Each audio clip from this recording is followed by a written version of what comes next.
오늘 함께 은혜 나눌 말씀은 구약성경 사사기 1장 1절에서 3절입니다.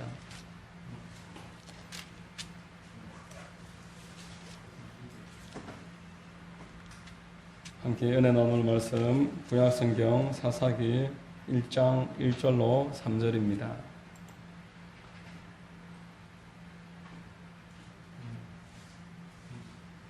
찾으신 줄로 알고 제가 봉독하겠습니다. 여호수아가 죽은 후에 이스라엘 자손이 야훼께 여쭈어 이르되 우리 가운데 누가 먼저 올라가서 가나안 족속과 싸우리이까? 야훼께서 이르시되 유다가 올라갈지니라. 보라, 내가 이 땅을 그의 손에 넘겨 주었노라 하시니라. 유다가 그의 형제 시므온에게 이르되 내가 제비 뽑아 얻은 땅에 나와 함께 올라가서 가나안 족속과 싸우자. 그리하면 나도 네가 제비 뽑아 얻은 땅에 함께 가리라 하니 이에 시므온이 그와 함께 가니라. 아멘. 할렐루야. 주일 오전 예배 나오신 여러분들 주님 이름으로 환영하고 축복합니다. 우리 좌우의 분들과 한번 인사하겠습니다. 참 잘 오셨습니다. 참 잘 오셨습니다. 저는 봉독해드린 말씀을 통해서 이미 받은 복을 알라, 이와 같은 제목으로 말씀을 전하겠습니다. 성령께서 우리 모두에게 큰 은혜 되어 주시기를 바랍니다. 여러분, 신앙의 향기는, 신앙의 꽃은 감사합니다. 감사가 있는 신앙이라면은 지금 어떤 형편에 처해 있든지 그 사람의 신앙은 살아있는 신앙이고 어디서든 빛을 발휘하게 될 것입니다. 성경에는 아무리 환경이 좋아도 풍족해도 감사가 없고 기쁨이 없으면은 가난해서 채소를 먹는 것보다 못하다, 이런 말씀이 있습니다. 잠언서 15장 17절에 채소를 먹으며 서로 사랑하는 것이 살찐 소를 먹으며 서로 미워하는 것보다 나으니라. 감사가 있고 기쁨이 있는 것이 신앙이고 그것이 하나님의 영광이 되는 줄로 믿습니다. 여러분, 성경은 우리에게 감사를 하라고 명령을 하셨습니다. 선택사항이라고 하시지 않으셨습니다. 그러므로 우리는 감사를 하기 위해서 스스로 의지적으로 움직여야 됩니다. 하나님이 나에게 주신 것이 무엇인가 헤아려 보는 것이 참으로 중요합니다. 마귀에게 붙잡혀서 마귀에게 눌려서 이리저리 방황하고 온갖 고통 가운데서 소망 없이 살아가다가 영원한 지옥으로 들어갈 수밖에 없는 우리를 하나님께서 건지셨으니 이 기초 위에서 감사하는 것입니다. 여러분, 감사하는 사람에게 하나님이 더 큰 감사의 내용을 주신다고 하셨으니 감사야말로 우리에게 반드시 필요한 것인 줄로 믿습니다. 감사가 없으면은 하나님의 영광을 가리게 됩니다. 예수를 믿는다고 하는데 감사가 없으면은 하나님의 영광을 가리게 됩니다. 전도의 길을 가리게 됩니다. 은혜를 전하지 못하고 내가 불행하기 때문에, 그러므로 감사는 너무너무 중요한 것입니다. 여러분, 감사하는 자에게 감사거리가 더 많아짐을 믿으시기를 바랍니다. 감사하는 사람은 향기가 있는 사람과 같기 때문에 꽃이 벌을 끌어들이는 것처럼 좋은 사람들을 끌어들입니다. 좋은 일을 끌어들입니다. 감사가 있을 때 내 주변에 좋은 일이 그래서 더 많아지는 것입니다. 사사기서는 대단히 중요한 내용을 우리에게 알려주고 있습니다. 하나님이 성도에게 복을 주셨는데 성도들이 그 복을 누리지 못하는 이유를 말하고 있습니다. 하나님이 복 주시려고 인도하셨는데 이 복에서 멀어진다든지 어느 수준에서 그것이 멈추는 것에 대해서 사사기서를 기록하고 있고, 그럼에도 중요한 것은 그 사람들에게 하나님의 은혜가 끝나지 않는다는 겁니다. 그 상황 가운데서도 하나님이 어떻게든 기회를 주시려고 기다리고 계시고 방법을 알려주신다는 것이 사사기서에 나오는 주요한 주제이고, 그 눈으로 사사기서를 보면은 큰 은혜를 얻을 것입니다.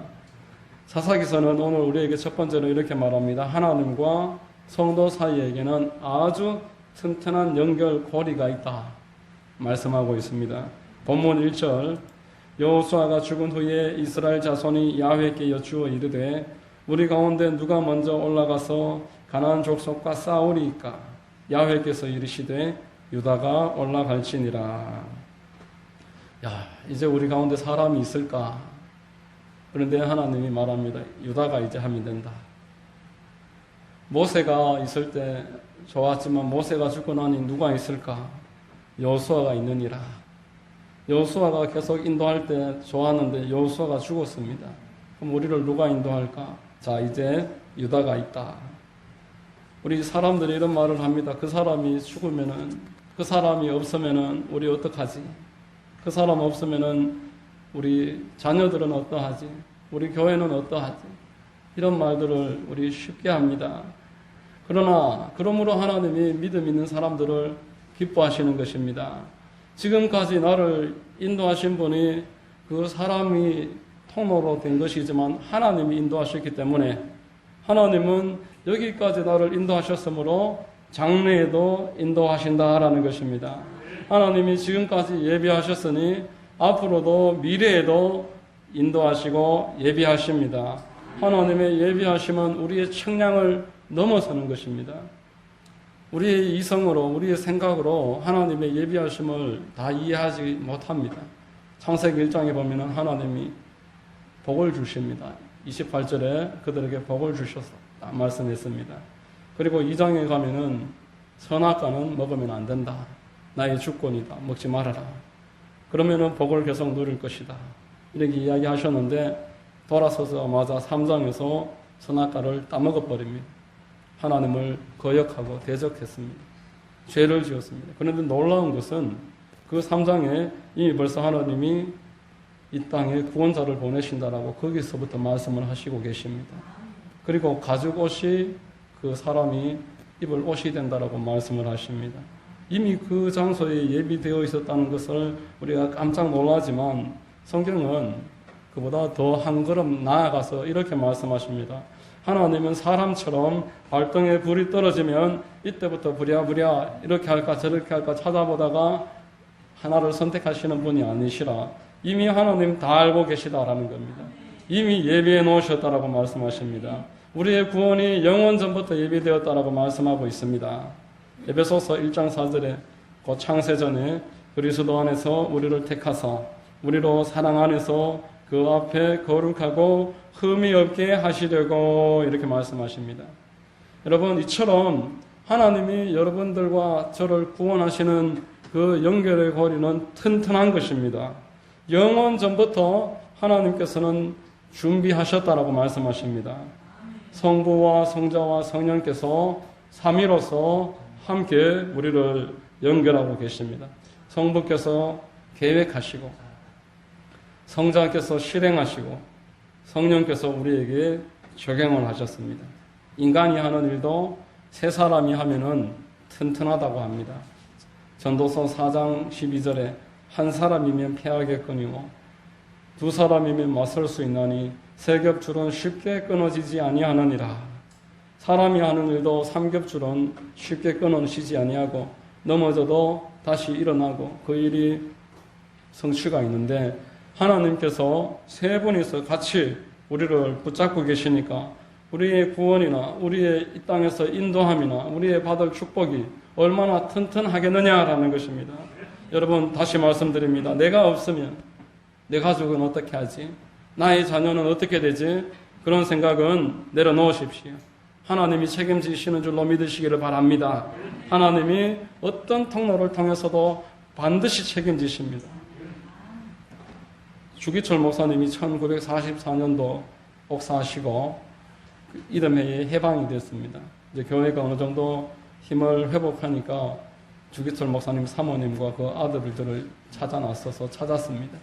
그래서 이제 땅이라도 몇 마지기 드릴 테니까 평생 여기에서 이것으로 사시라고 그 땅과 물질을 가지고 와서 드렸더니만 사모님이 우리 주목사께서 이거 받으려고 순교하신 게 아닌데 내가 이걸 어떻게 받습니까? 그리고 돌려보냈다고 합니다. 아들들이 우리 끼니도 지금 못 입고 있는데 그 받아서 쓰면 어때서? 그거 왜 거절하십니까? 그랬더니만 어머니가 대답대신에 시편 137편 25절 26절을 펴고 읽어주셨어요. 내가 어려서부터 늙기까지 의인이 버림을 당하거나 그의 자손이 걸식함을 보지 못하였도다. 그는 종일토록 은혜를 베풀고 꾸어주니 그의 자손이 복을 받는도다. 하나님이 책임지시는데 어떤 통로인지는 하나님의 정해놓으신 가장 바른 통로를 우리가 잡으면 된다. 하나님이 우리를 책임지시니 걱정하지 말아라. 그 아들들과 딸들이 한국교회에 알려진 그러한 장로, 권사로 또 많은 주의 종으로 지금도 현직에서 하나님의 영광을 위해서 크게 쓰임받고 있습니다. 여러분, 하나님은 책임지십니다. 하나님은 이미 우리 미래를 알고 계십니다. 사람은 나의 미래를 알고 싶어 합니다. 미래를 알지 말라고 하나님이 안 알려주시니까 답답해서 다른 방법으로 미래를 알려고 노력을 합니다. 그래서 점쟁이를 찾는 크리스찬들이 그렇게 많다는 것입니다. 하나님은 미래를 안 보여주십니다. 다만 내가 너를 사랑하고 있다. 내가 너를 사랑한다. 그 말로서 하나님은 다르게 대답하시는 것입니다. 여러분, 미래를 안 들면 어떻게 하실 겁니까? 미래에 죽는 걸 알아서 어떻게 하실 겁니까? 모르십니까? 죽는 줄을. 그 알아서 어떻게 하시겠다는 겁니다. 내년을 알면은 그 다음 해를 또 알고 싶어지고, 결혼 누가 할지 알면은 자녀에 대해서 알고 싶어지고, 계속 더 많은 것을 알고 싶어 할 건데 알아서 어떻게 할 거냐 말입니다. 우리는 그것을 알 수도 없고 알아도 아무런 감당을 할 수가 없습니다. 그래서 안 알려주시는 것입니다. 하나님은 나에게 집중해라. 현재에 집중해라. 나에게 맡기고 현재 네가 할 일을 감당해라. 이것이 하나님의 대답이십니다.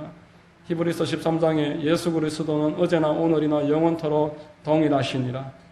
우리 하나님께는 영원토록 동일하시고 영원히 다 현재입니다. 미래는 하나님의 영역이니까 그러니까 맡기십시오. 연결고리가 튼튼하다는 것을 믿으십시오. 우리의 연결고리는 끊어지지 않는다고 로마서 8장에서 그토록 말씀을 하셨습니다. 사망도 권세도 세상의 권력도 그 어떤 것도 죽음마저도 나와 하나님의 관계를 끊을 수가 없는 것입니다. 내가 현재에 집중해서 살면은 하나님은 나의 미래를 책임지시고 영원까지 책임지시는 줄로 믿습니다. 두 번째로 하나님의 은혜는 이미 주어졌습니다. 하나님의 은혜는 갑자기 주어지는 것이 아니라 이미 주어졌습니다. 오늘 본문 2절 하반부에 이렇게 말씀합니다. 보라, 내가 이 땅을 그의 손에 넘겨 주었노라. 이미 주었다. 앞서 말씀드린 대로 하나님이 부랴 이제 와서 어떻게 할까 저렇게 할까 그렇게 일하시지 않는다는 것입니다. 뜻하신 일은 이미 다 이루어졌습니다. 여기 주어노라 이 단어가 영어 성경에 보면은 현재 분사, 현재 완료입니다. 이미 과거 분사, 과거 완료입니다. 과거에 이미 이루어졌다라는 것입니다. 하나님이 이미 예배해 놓으셨다라는 것입니다. 하나님이 이미 다 주었다. 그러니까 올라가라. 문제는 사람이 그 주어진 것을 받지 않는다는 겁니다. 하나님이 주시는 것을 받는 것이 믿음입니다. 그래서 신학자들은 대부분 믿음을 이렇게 표현했습니다. 하나님의 것을 받는 손이다. 하나님이 주시는데 내가 믿음의 손을 내밀어서 받지 않으면 내 것이 되지 않는다는 겁니다. 하나님의 언약은 하나님의 일방적으로 우리가 어떻게 하든 관계없이 다 이루어지는 것이 아니라 내가 믿어야지 이루어지는 것이고 내가 하나님의 뜻대로 나아가서 성취하고 받아들여야 내 것이 되는 줄로 믿습니다. 사사기서가 성도들이 복을 받지 못하는 이유를 말하고 있다는 것을 이렇게 지금 이야기하는 것입니다. 하나님이 가나안 땅을 다 주셨습니다. 너희 것이다. 올라가서 차지하라. 그런데 사사기서를 읽어보면은 이스라엘 백성들이 부분적으로 차지합니다. 어떤 부분은 차지하기도 하고 어떤 데 가서는 타협해버리고 어떤 데서는 오히려 그들에게 휘둘립니다. 가시와 올무가 되어서 그들을 괴롭힙니다.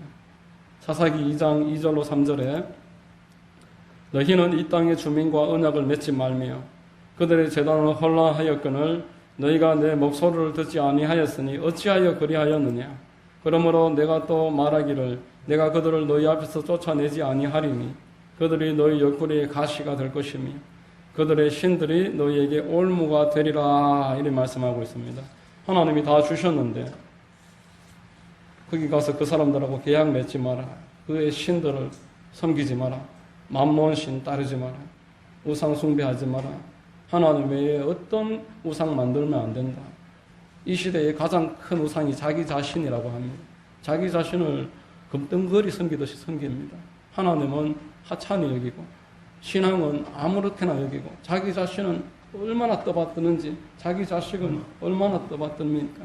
하나님을 그렇게 떠받들어 섬겨야 하는데 자기 자신과 세상을 섬기기를 하나님 섬기듯이 하는 게 우상 숭배인 것입니다.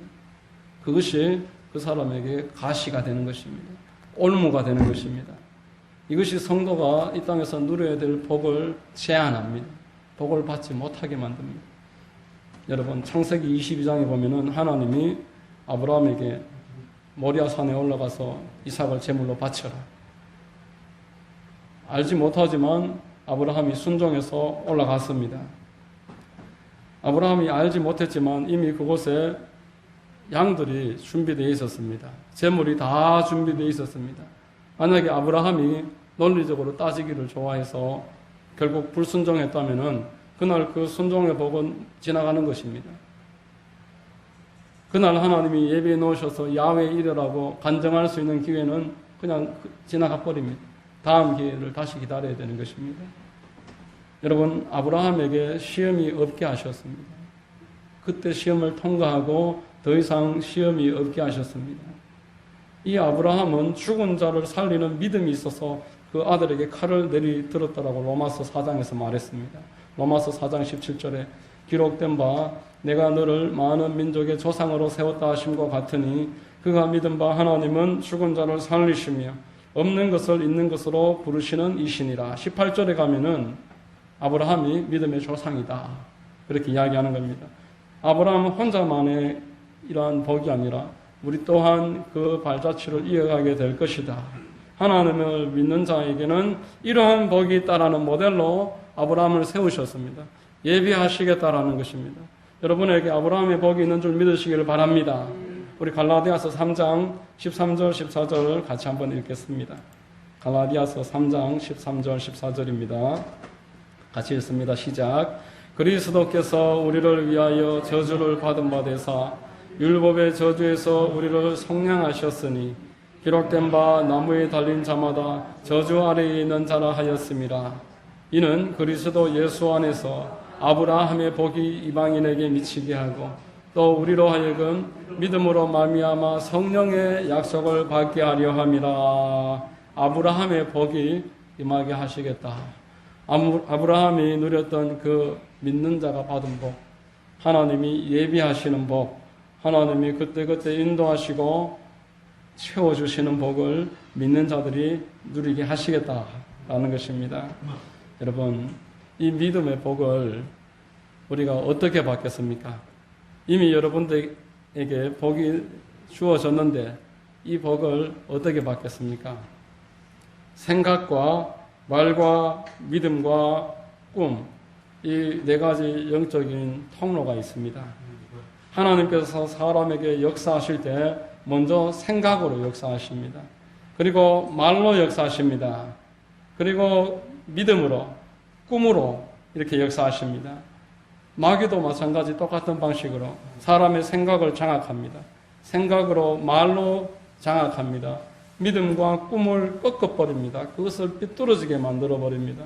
여러분, 생각이 삐뚤어지면 말이 삐뚤어지고, 생각과 말이 삐뚤어지면 믿음과 꿈도 삐뚤어집니다. 생각을 지키셔야 합니다.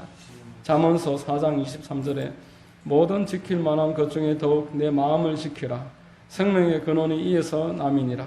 생각을 지키라고 말씀하고 시편 34편 12, 13절에 생명을 사모하고 연수를 사랑하여 복받기 원하는 사람이 누구니요? 내 혀를 악에서 금하며 내 입술을 거짓말에서 금할지어다. 입을 지켜라 라고 말씀합니다. 생각과 말을 지키면 믿음과 꿈도 지켜지는 것입니다. 여러분, 먼저 생각부터 지키셔야 됩니다. 하나님이 주시는 생각이 있습니다. 하나님이 주시는 생각은 선합니다. 하나님이 주시는 생각은 소망이 있습니다. 꿈이 생깁니다. 기쁨이 있고 희망이 샘솟습니다. 이게 하나님이 주시는 생각입니다. 자기 스스로 하는 생각이 있고 마귀가 주는 생각이 있습니다. 여러분, 자기 스스로 하는 생각과 마귀가 주는 생각을 어떻게 구분하겠습니까? 여러분, 생각을 내 스스로 통제할 수 있고 멈출 수 있으면 그건 자기 생각입니다. 어떤 생각을 하다가 자야지. 그리고 자면은 자기 생각입니다. 그런데 그 생각이 통제가 안 되면 그때부터 그건 제 생각이 아닙니다. 계속 과거에 있었던 일을 떠올리면서 염려하고 장차 일어날 일, 일어나지도 않았는데 계속 꺼내서 걱정하고 두려워하고 염려하고 의심하고 신앙에 관해서 하나님에 관해서 의심하고 떨치려고 해도 계속 마음에서 이것이 반복되고 하나님의 약속에 대해서 믿지 못하고 이러한 생각이 내 속에서 계속 일어날 때 내가 그것을 통제할 수 없으면 그 마귀가 주는 생각입니다. 마귀가 주는 생각은 우리를 괴롭힙니다. 절망밖에 없습니다. 이 생각이 그 사람의 말을 장악합니다. 그 사람의 꿈과 믿음을 장악해버립니다. 자, 우리가 이 생각을 어떻게 우리가 통제하겠습니까? 마귀가 생각으로 나를 괴롭히고 그래서 내 말을 괴롭히고 내 삶을 점차점차 장악해 나가는데 이것을 어떻게 우리가 생각을 다스리고 지키겠습니까? 하나님이 우리에게 이 생각을 지키라고 주신 무기가 있습니다. 첫 번째는 하나님의 말씀입니다. 하나님의 말씀이 악한 원수를 대적하는 무기입니다. 성경을 주야로 묵상하라 그랬습니다. 여러분, 성경을 암송하십시오. 성경을 암송하는 만큼 하나님의 생각이 나에게 점점 커집니다.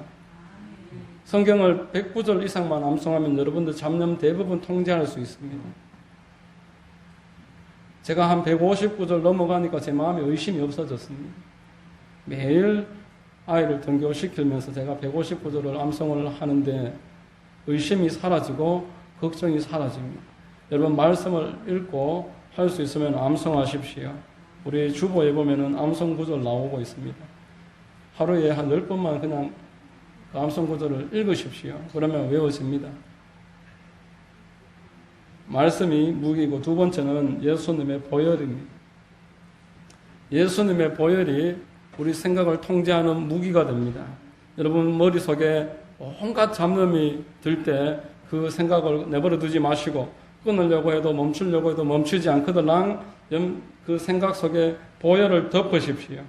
보혈로 그 생각을 덮어버리십시오. 하나님의 보혈은 우리에게 생명을 준다고 말했습니다. 하나님의 보혈은 우리에게 죄사함을 준다고 말했습니다. 하나님의 보혈은 우리의 병을 고친다고 말했습니다. 하나님의 보혈은 우리를 축복하시겠다라고 말씀하셨습니다. 보혈을 내 머릿속에 계속 뿌리고 바르고 덮으십시오.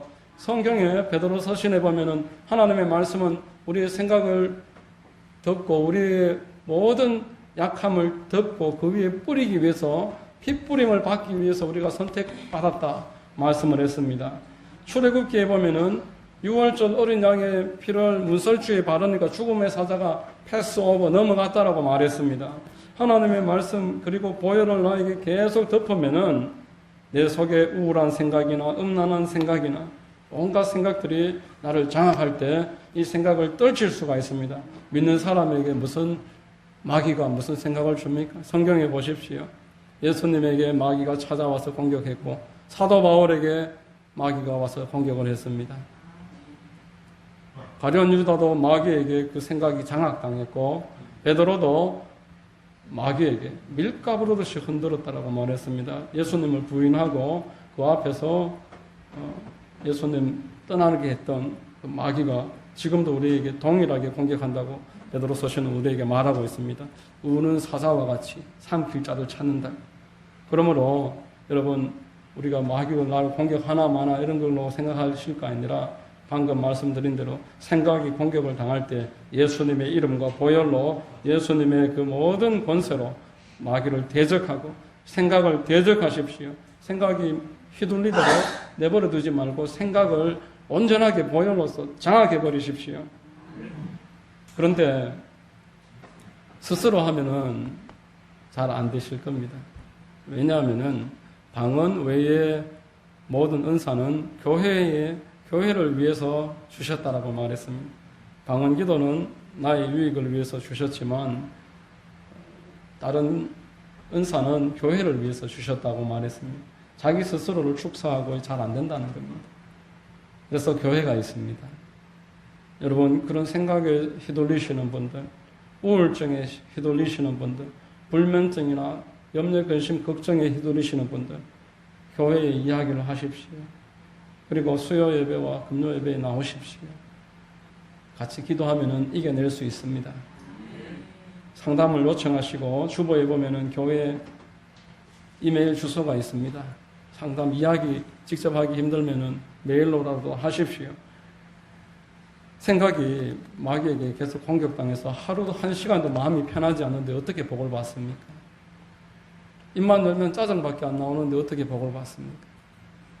생각이 장악당하면은 그 입이 장악당하게 되어 있는 것입니다. 그러면 그 사람의 생활은 따라가는 것입니다. 늘 스트레스만 받고 온몸에 아프지 않은 곳이 없고 그저 생활이 점점 밝아지는 게 없게 되는 것이 하나님의 뜻이겠습니까? 마귀가 우리가 받을 복을 빼앗아가는 것입니다. 이 부분은 제가 다음에 한 번 더 집중적으로 말씀드리겠습니다. 오늘은 내가 보혈로서 내 생각을 계속 덮으십시오. 보혈을 주장하십시오. 하나님, 보혈로 내 머리를 덮습니다. 내 생각에 이 잡념 보혈을 덮습니다. 걱정, 근심 보혈을 덮습니다. 계속 그렇게 보혈로 덮으면은 생각이 잠잠해집니다. 교회에서 함께 기도받고 기도하면은 그 생각이 떨쳐지는 줄로 믿으시기를 바랍니다. 끝으로 하나님의 은혜는 우리가 흘려보내야 되는 것입니다. 오늘 본문 3절에 유다가 그의 형제 시므온에게 이르되 내가 제비 뽑아 얻은 땅에 나와 함께 올라가서 가나안 족속과 싸우자. 그리하면 나도 내가 제비 뽑아 얻은 땅에 함께 가리라 하니 이에 시므온이 그와 함께 가니라. 자, 이 유다는 예수님의 예표입니다. 이스라엘의 넷째 아들이지만 이 유다는 이제 이 후손을 통해서 다윗 왕이 이 땅에 오고 다윗의 후손으로 예수님이 이 땅에 오십니다. 약한 자를 돕고 자기의 생명을 남을 위해서 내준 그 공로로 아버지에게 가장 복을 받은 자가 유다입니다. 본문에서도 선두주자가 된 유다이지만 가장 연약한 시므온에게 손을 내밀고 있습니다. 같이 가자. 이 시므온은 레위와 함께 아버지에게 저주를 받았습니다. 세겜 땅에서 할례를 빙자해서 사람들을 죽인 죄로 레위와 시므온은 축복에서 열애가 되어버렸습니다. 이 시므온은 계속 뒤처져 있었습니다. 레위는 그 우상 숭배자들을 쳐 죽인 대가로 하나님이 다시 회복시켜 주시지만 이 레위는 계속 뒤처져 있었습니다. 유다가 예수님의 예표인 것은 이 뒤처져 있는 자에게 손을 내밀고 있기 때문에 그렇습니다. 예수님의 모델이고 예수님이 하실 모습입니다. 예수님은 이 땅에 오셔서 가장 뒤처진 자들, 세리들, 창녀들, 이 땅의 질병 가운데 주님께 나가지도 못하는 자들, 그들을 찾아가셨습니다. 하나님의 은혜는 예수 그리스도를 통해서 우리에게 늘 흐르는 것입니다. 물이 위에서 흐르듯이 우리에게 은혜가 계속 내려오고 있는 것입니다. 야고보서 1장 17절에 온갖 좋은 은사와 온전한 선물이 다 위로부터 빛들의 아버지께로부터 내려오노니 그는 변함도 없으시고 회전하는 그림자도 없으시니라 라고 말했습니다. 하나님은 위로부터 은혜를 내리십니다. 그래서 우리가 그 은혜를 받아서 우리 또한 흘리면은 하나님 기뻐하십니다.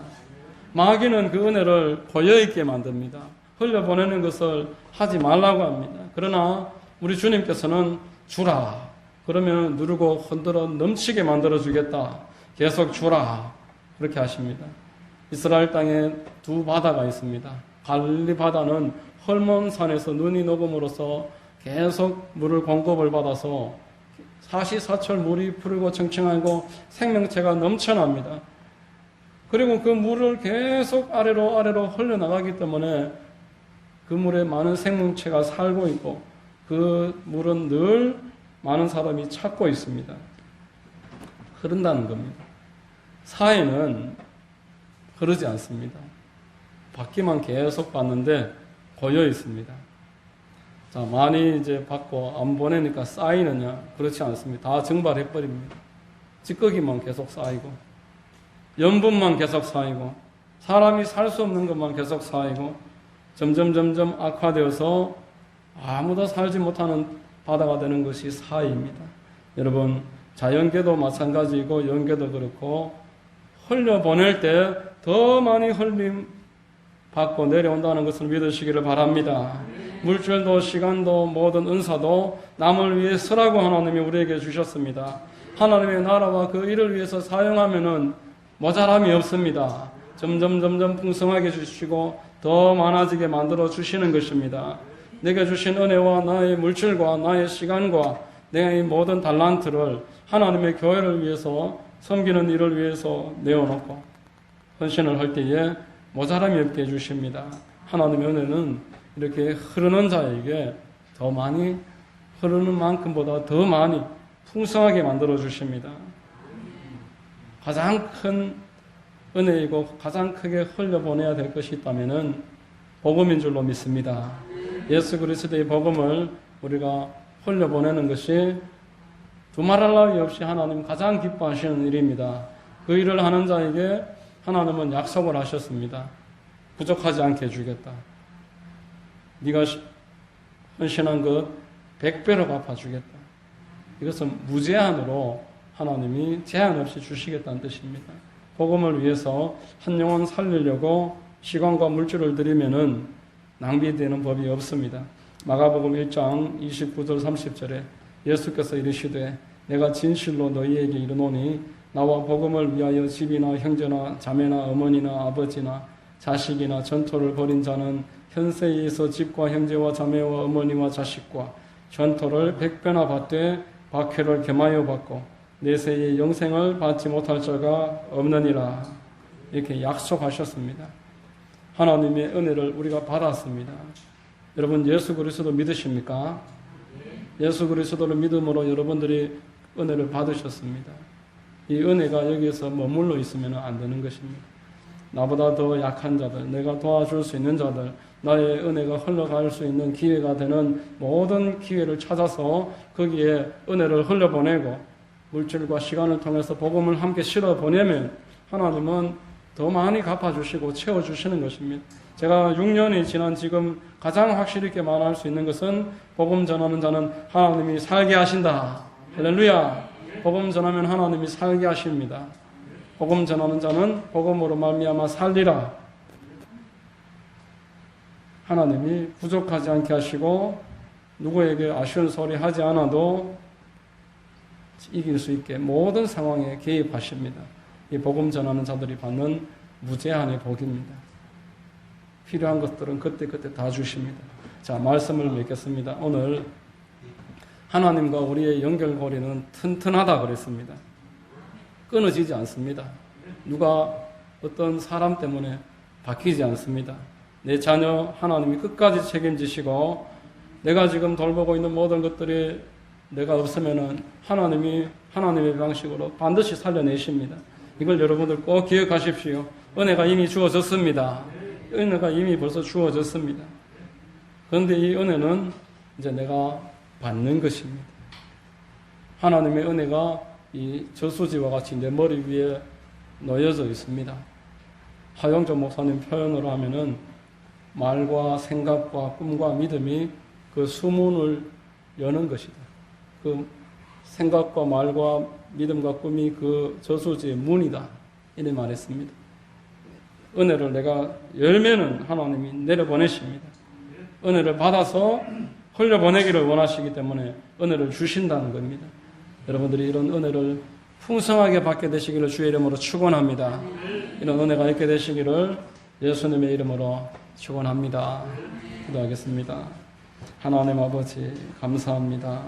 우리를 사랑하셔서 오늘도 예배하게 하시고 이렇게 큰 은혜와 끊어지지 않는 구원의 사랑과 모든 축복을 주셨습니다. 이 큰 은혜를 이제 흘려보내고 하나님 우리 자손 대대로 하나님의 은혜가 넘쳐나서 믿음의 명문가가 되며 하나님의 뜻을 이루는 통로로 쓰임받을 수 있도록 우리를 인도하여 주시옵소서. 예수님의 이름으로 기도드립니다. 아멘.